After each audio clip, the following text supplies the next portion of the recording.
Hello and welcome back for another episode of Patriotic Housewife. I hope you guys are doing well. Well, let's just say that I am going back and digging through Erika Kirk's media interviews because I just feel there are so many things that were probably missed because she was on this like press tour back to back to back. And it was like trying to just watch all of them. It was hard and then keep up with what's in the news. So I've been trying to go back through and just start paying attention to things that she said, her verbiage. We've talked about how some of her verbiage has been weird. And when she says, my children instead of our, and just a lot of things that, a recent widow wouldn't say. My dad's been passed away almost 3 years, and my mom will still say, like, our house, or she'll still, ask your dad. So it's just weird to me that Erika is just so fluent in herself and I and all these different things. But let's jump into this interview with Glenn Beck. I did not get to watch this whole interview initially, so I wanted to go back and watch some of them. I didn't even fully watch like the Barry Weiss interview, so I just wanted to kind of go back and watch some of these. And let's just watch a few minutes of this because this was like a little bizarre. So let's just look at this together, guys. It's his planning day.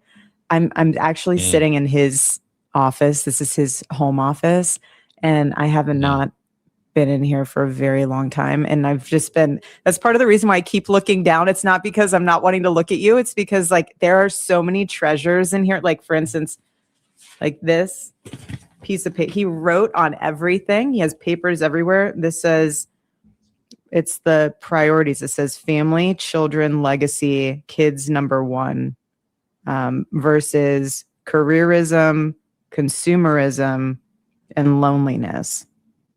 That's interesting. I don't know. I could spend hours in this at this desk, but my point is with little things like that is that he would sit here on Sundays writing, using his journal, like going through all these drawers. And so I just wanted to go over that particular couple minutes and talk further about this note that I genuinely think that in that moment she was caught off guard when she found the note. I think she started to go through things.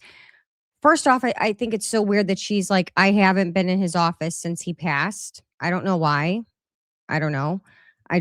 Everything about her is weird to me. So I think I'm like reading into every little thing. But the note is weird because it looked like she genuinely didn't know about it. And I'm shocked that she even picked it up, turned it to the camera, and then read it. So right now I'm trying to kind of like pause on the note. But basically, Charlie was talking about his priorities, and he was talking about his the priority list was, and I actually put, maybe I should have screenshot it, but the bottom line is that the priority list was really interesting. He was talking about how he had priorities were, his family, children, legacy, and kids. And then he had a number sign number one versus careerism, consumerism, and loneliness. And the reason I find that interesting is Charlie was a Christian. And so, isn't it interesting that he did not have God on that list at the top of the list, right? For priorities. I also found it interesting that it says family, children, legacy, and then kids number one for several reasons. Because we already have family, we already have children. So the kids number one, and it's in a bracket. I just thought that was really bizarre. With Christianity, like I said, God comes first. God is a jealous God. Charlie knew that. So I find it hard to believe, like I said, that God wasn't at the top of that list. I also just think the way he worded things and talked about loneliness. Was Charlie lonely? Was he lonely? He had a very full life. He seemed full of joy when we seen him. He talked about, having lots of kids and leaving a legacy. And so the legacy part, wouldn't your children be your legacy as well? I mean, it's just weird that he separated everything out like that. Unless family's talking about his mother, father, sister, and then he's not including Erica and the kids in that, and then everything is like individual. I don't know, but I just am curious if there's some kind of message that we're all missing here with that, because it just seems weird. The next thing I want to talk about, and I'm going to go back into the note, but Charlie put so it was family, children, legacy, kids number one. Remember, there's nothing about his marriage unless that's included in family. Well, don't you think it's interesting, because Charlie used to say your marriage is more important than your children. But like I said, there's children and kids number one. There's nothing about his marriage. And then I just can't get over like the loneliness factor. Like I said, maybe I'm reading into this, but something's weird. And I wonder if she looks so shocked because she was shocked at what she read, like loneliness, that he was obviously lonely. So I'm going to pull up this video because this is Charlie and Erika doing a interview, and he talks about marriage coming before his children. So I just want to listen to that because in this note, it doesn't seem, I don't know. Like I said, why wouldn't you list your wife out? I don't know. Maybe I'm reading into it. Let's listen. Really comes before your kids. I know that's a provocative thing to say, but it's true. Your relationship with your kids is important. Yes. But it's not covenantal. Right. Your marriage is a covenant. Your relationship with your kids is an outgrowth of a covenant. They're under your stewardship, but covenantal relationships are ones that we saw with Abraham and David and Israel and of course Jesus. That idea of marriage being a covenant is a big, big deal. In fact, only marriage in the Bible is compared to Christ's relationship with the church. So always prioritize your marriage. Thank you. Please send your prayers. So, I don't know. What do you guys think? What do you guys think of that? I mean, that was a little weird because, like I said, in Christianity, the spouse typically comes before the children. But like I said again, his kids were written more than once, and he also said kids are number one. And the loneliness part just is odd to me. And if you have a healthy marriage and you're so in love where you're writing love notes, again, it comes back to these dang love notes, you guys. Like if you're writing love notes every Saturday to each other, why would your spouse feel lonely? Why was there no kiss and a goodbye in the morning? And I said this when all this first happened. I said, if you're writing love notes every Saturday to each other, or he was leaving them to her, why would he not in the morning when he came in to get his necklace just kiss her on the cheek and say goodbye? My husband does that regardless, especially when he goes out of town for work. So I just find that weird that you were like madly in love and that was like not a thing. So either I'm reading into everything or I don't know. But I don't think I'm reading into everything. I think there's something here. It's just interesting with the priorities of what he's got going on, and the worrisomeness about consumerism and things like that. It really is bizarre to me.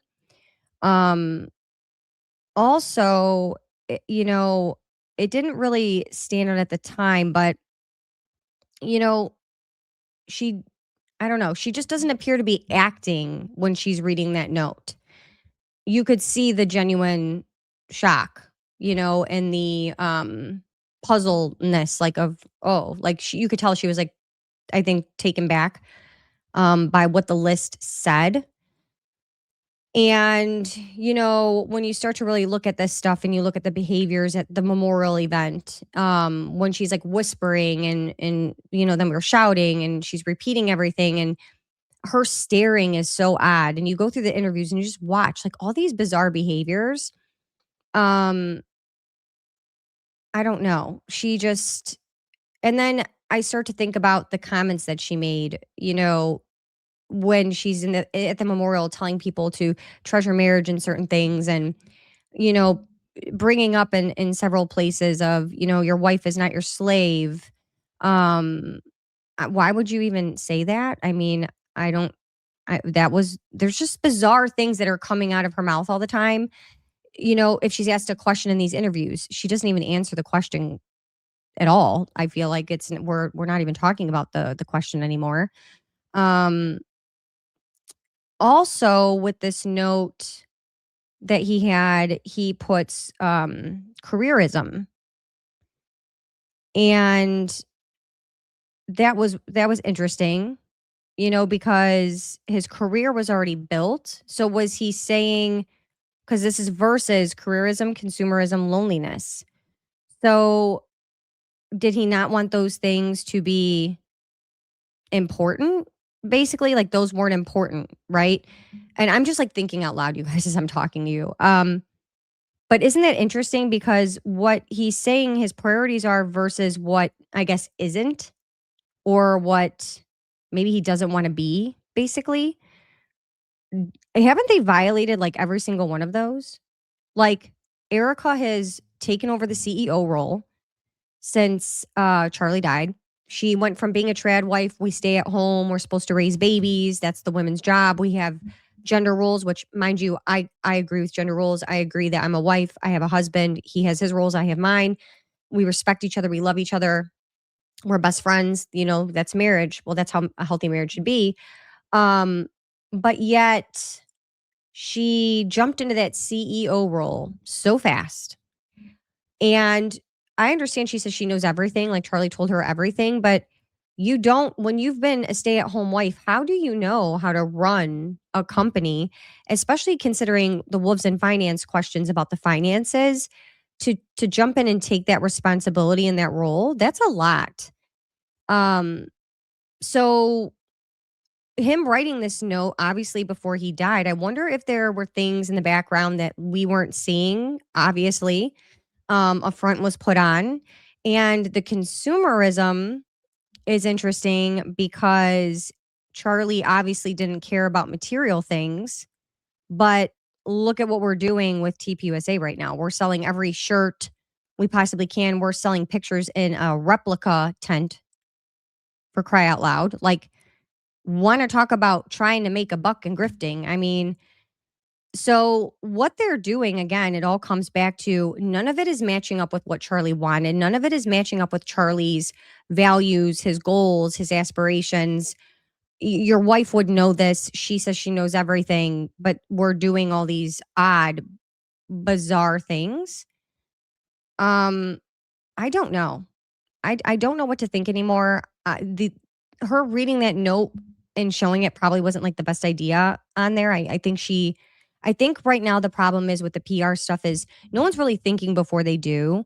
I think we're all acting on emotions and we're just like, oh, well, if I find this and it'll look good attention wise, like I'll just, make myself the victim some more. Oh, I found this note, and cry. Well, you're reading it or get kind of sad or whatever. And then it takes the attention off of all this other stuff.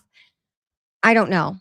It doesn't make sense, and it just seems that Charlie apparently had, concerns, evidently, to where he's writing out, things like this. Yeah, I don't know. I just to me, it looks like a list of what he cared about and a list of what he wanted to avoid, kind of, maybe. I don't know. That's how I'm taking it. I don't know how other way to take it. I find it, the order being weird. Like I said, God would be number one, then your wife, according to him in interviews, and then your children. I don't know. I just think there's a lot of weird things here. And there have been rumors where they talk about that they were having marital issues. There are these rumors out there that they were having marital issues.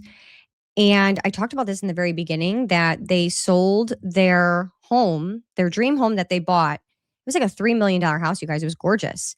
And they were going to, do whatever they wanted to it, make it their own. And within a year, not even, they sold it. And I believe they moved into an apartment or a condo, which I thought was odd. And then we have this story from Erika where, oh, well, he slept in my daughter's room. My daughter slept with us, so he could get sleep for the campus tour. Okay. And then he wakes up the next morning. He comes into the bedroom to get his necklace, doesn't kiss her goodbye, doesn't say anything, leaves. And then he's obviously doesn't come home that day. So were you guys not getting along? That's why he slept in your daughter's bed? Was it really because, you wanted him to get sleep before the campus tour? why couldn't the toddlers sleep, the toddlers sleep in her bed and your husband sleep with you? I don't know. Obviously, my niece is 4, so I understand like kids sometimes don't want to sleep in their bed. And I was a kid once, and I didn't want to sleep in my bed. I want to be with my parents too. But I'm just saying it's a little bit bizarre. So the rumor was that they were having issues, and Charlie was finding things out, and Charlie was separated. They were separated essentially. They were living together, but they were separated, and he was going to file for divorce. How true that is, I don't know. But the more I go through these interviews, the more I listen to her talk. When she says, once my husband was assassinated, like the verbiage is just, it's not mathing for me. And so you start to see these little things, and you go back in interviews and you start analyzing every little thing, and you're just like, you know what? This is coming across like there were issues, and now we have it in Charlie's writing via her showing us on the Glenn Beck show. I don't know. And like I said, my dad passed away. I did more crying over my dad than I think we've witnessed her do with Charlie. My mom cries about my dad. My dad's been gone almost 3 years, and it's constantly on and off. So she's the best grieving widow I've ever seen. And regardless of whether Charlie wanted you to take over or not, I'm sure Charlie didn't want her to leave her children as much as she is. And how do you go from being a trad wife to where, you're the homemaker, you're the mother, and you just leave your kids with a babysitter now? Because to step into this role of a multi-million-dollar organization, you're gone long hours. There's a lot of traveling involved. Like, who's with the kids? What is going on with the kids? Meanwhile, we don't have Charlie's family saying a word, which I'm sure they've been told not to talk. Maybe they're threatened. Maybe it's like, oh, you're going to ruin the case. I'm sure there's all this stuff going on. And then there's rumors of them like fighting for custody of the children. I don't know. I'm just like, you don't see them. The one time you do see them, his mom and dad look totally, I mean, as they rightfully should, absolutely so upset, so sad, so heartbroken, sickly over this. But other than that, you haven't seen them or heard from them. I don't know. I don't know. I'm sorry. I keep saying that, but this is just all really, I think there's so many signs of trouble in paradise there. And I'm just going to continue to go back and watch footage and go over things, because I just think there's like little hints of trouble in paradise that might be insightful to what was actually going on at home.